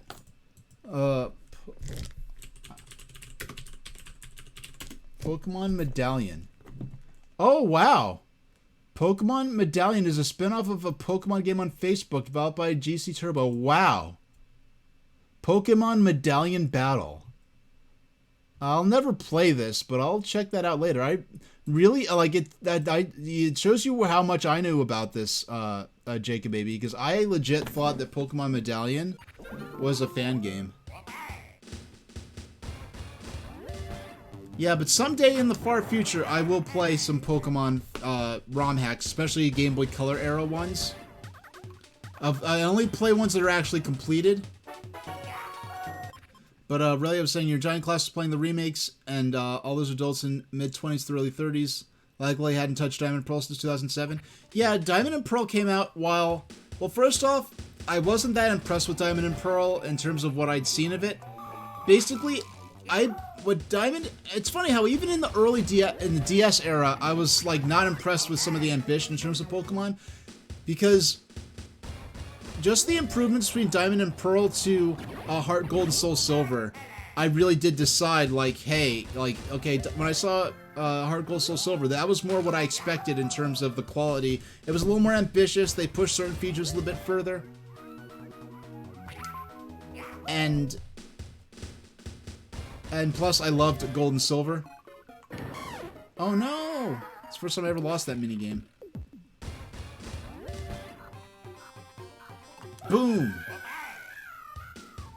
And this younger classmate said Stream Master Championship 4. Yeah, because the thing is, like, a game, like, if someone that was in college, let's say, when Diamond and Pearl came out, or let's say Platinum, even. Like, yeah, if someone who might have been in college when Platinum came out, no, like someone who was in college, like freshman year of college when Diamond and Pearl came out, with Platinum, the third version that came out a couple of years later, they might have been in kindergarten, first grade by the time Platinum came out. One classroom was 1819 said there's a negative statement against older Pokemon fans that were the target demographic for Pokemania. Yeah, that's a thing. And it's kind of funny because honestly, Pokemon's bigger now than it was during late 90s Pokemania. But the fact that hey, 57, lucky number. I don't have a ketchup bottle, Heinz ketchup bottle near me, but yeah, a nice number to go out on. Yeah, the fact that Diamond and Pearl, the fact that Pokemania was such a big deal because there was nothing like it at the time. It was an absolute phenomenon. Whereas but nowadays Pokemon's bigger, more merchandise available, more t-shirts. There are more Pokemon t-shirts and apparel now for adults than there was for kids back at the height of Pokemania, at least in my experience. And I lived in the New York City metropolitan area where that stuff was you'd probably have better access to that stuff than anywhere else. But, okay, I'm going to call it there. No end screen because I don't have an end screen ready for this. But I'm going to come back on Wednesday at 5 p.m. Eastern Standard Time. I'm probably going to play WarioWare, frankly. Yeah, I'm going to play WarioWare. I'm all set up for it. I'm going to play WarioWare.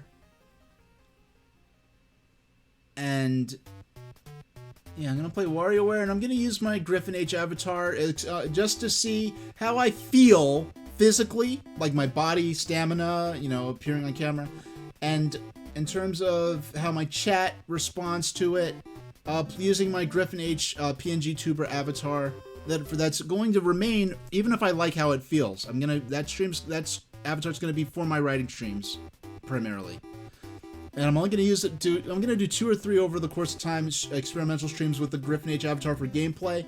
But if I do go back and decide I like this, I'm going to do some gameplay streams. If I'm going to become a full-on VTuber, I'm never going to become a full-on VTuber. If I become a VTuber, whether that involves a 2D avatar, a PNG tuber, or a 3D avatar, I am still going to also appear on camera. I will never go 100% like the avatar only. I will appear both on camera sometimes as the avatar, sometimes a mix of both in a single stream, but I will never go 100% avatar only. But really, I was saying, reminds me of the elitism older Zelda fans have because they consider anything after Link's Awakening not to be true Zelda. Anything Ocarina of Time and later to be not true Zelda. I've never run into anyone who thought of Link's Awakening, like only the first 3 Zelda games, as being true Zelda. I never heard of that one before. But it's funny, as much pushback as I've heard against the original, against like the Gen 1ers like thing, sneeringly, I've heard just as much backlash against Gen 1.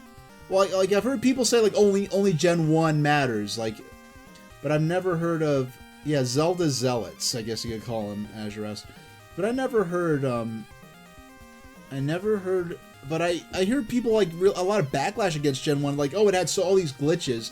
And they're not talking about like the missing no glitch or anything like that. They're talking about glitches that were only discovered decades after the fact by people, hobbyists, going into... Yeah, like, I've heard a lot of...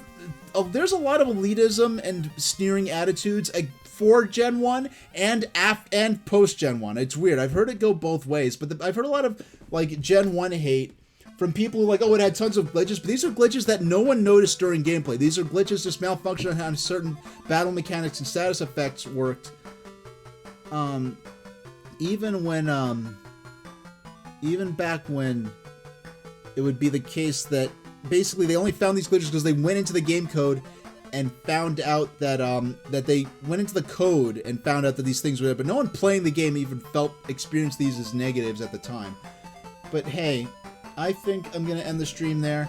And it's funny, I ran with a nerdy circle in college, so I had a pretty balanced experience. There are people who didn't play the neurons, but I never had anyone. And then there's Gen 3 when Pokemon was suddenly for babies. Maybe